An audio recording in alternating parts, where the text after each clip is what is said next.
রবিবার রাজ্যে শুরু হলো প্রাথমিকের টেট পরীক্ষা। শুধুমাত্র ডিএলএড প্রার্থীরাই পরীক্ষা দিচ্ছেন। সর্বমোট 773টি পরীক্ষা কেন্দ্রে পরীক্ষা হচ্ছে। দুপুর 12টা থেকে পরীক্ষা শুরু হয়ে তা শেষ হচ্ছে বেলা 2:30টায়। এবছর টেট পরীক্ষায় বসেছেন 3,10,000 পরীক্ষার্থী, যার ফলে এদিন সকাল 7টা থেকে মেট্রো চলাচল শুরু করেছে। এমনিতেই সকাল 9টা থেকে মেট্রো চলাচল শুরু হয়ে থাকে। তাছাড়া টেটের জন্য লোকাল ট্রেন বাড়ানো হয়েছে কলকাতার সাথে সংযোগ থাকা সমস্ত এলাকায়। তবে এর আগে 10ই ডিসেম্বর টেট পরীক্ষার দিন ঘোষণা করেছিল পর্ষদ, পরে তা বাতিল হয় 24শে ডিসেম্বর ধার্য হয়। কিন্তু পরীক্ষার কোনো সময় বদল হচ্ছে না। পরীক্ষার্থীর প্রকৃত হিসেব যেটি পাওয়া গেছে তা হলো 3,09,054 জন। এদের মধ্যে যোগ্যদের বেছে নেওয়া হবে বলে পর্ষদ সূত্রে খবর। কলকাতার যে 5টি কেন্দ্রে টেট হচ্ছে সেগুলি হলো Chetla girls high school, Jadavpur Vidyapith, সরকারি স্পন্সর্ড মাল্টিপারপাস বয়েজ স্কুল টাকি, বাগবাজার মাল্টিপারপাস গার্লস স্কুল এবং কুমার আশুতোষ ইনস্টিটিউশন। প্রাথমিক শিক্ষা পর্ষদ জানিয়েছে প্রাথমিকের মোট 11,765টি আসন খালি রয়েছে। ওই আসনগুলিতে নিয়োগ হবে বলে জানানো হয়েছে। ব্লু লাইনে স্বাভাবিক থাকবে মেট্রো পরিষেবা। অন্যান্য রবিবারগুলিতে ব্লু লাইনে 130টি ট্রেন চলাচল করে থাকলেও এদিন টেট পরীক্ষার্থীদের জন্য মেট্রো কর্তৃপক্ষ 234টি ট্রেন চালাচ্ছে।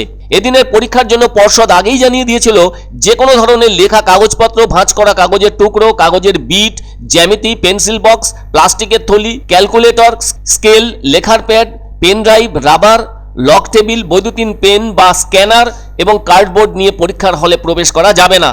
আর তাই এদিন পরীক্ষার্থীদের পরীক্ষা কেন্দ্রে প্রবেশ নিয়েছিল যথেষ্ট কড়াকড়ি। শুধু তাই নয়, সঙ্গে রাখতে পারবেন না যে কোনো ধরনের ঘড়ি, ক্যামেরা, টাকা রাখার ব্যাগ, রোদ চশমা ও সোনার অলংকার। সেসবও দেখা হয় পরীক্ষা কেন্দ্রে প্রবেশের আগে। এসবের কোনো কিছু যদি কোনো পরীক্ষার্থীর কাছ থেকে পাওয়া যায় তাহলে তার পরীক্ষা তো বাতিল হবেই এবং তাদের বিরুদ্ধেও কড়া ব্যবস্থা নিতে পারবেন পর্ষদ কর্তৃপক্ষ। টেট প্রশ্নের ধরন থাকছে এমসিকিউ, আবার প্রতিটি প্রশ্নের একাধিক বিকল্প থাকছে।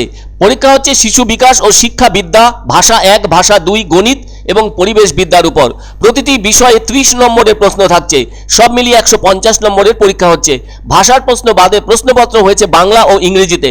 আর প্রতিটি প্রশ্নের মান 1 নম্বরের, কোনো নেগেটিভ মার্কিং থাকছে না।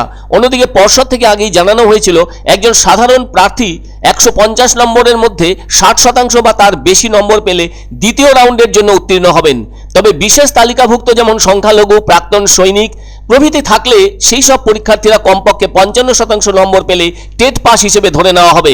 আবার প্রাথমিক শিক্ষা পর্ষদের সভাপতি গৌতম পাল জানিয়ে দিয়েছিলেন টেট উত্তীর্ণ হলেই যে চাকরি পাওয়া যাবে তেমনটা নয়। এটি কিন্তু নিয়োগ পাওয়ার প্রয়োজনীয় যোগ্যতার মাপকাঠিগুলির মধ্যে একটি।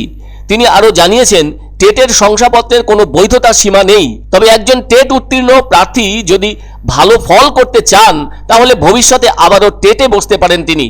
তবে একজন পরীক্ষার্থী এদিন পরীক্ষা শেষ হলে তিনি বাড়ি নিয়ে যেতে পারবেন প্রশ্নপত্র, কিউএমআর উত্তরপত্রের কপি এবং পরীক্ষার হলে পরিদর্শকের স্বাক্ষর করা অ্যাডমিট কার্ড।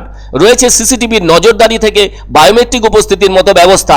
উল্লেখ্য 2022 সালে টেট হয়েছিল 11ই ডিসেম্বর। পরীক্ষায় বসেছিলেন প্রায় 6,20,000 পরীক্ষার্থী।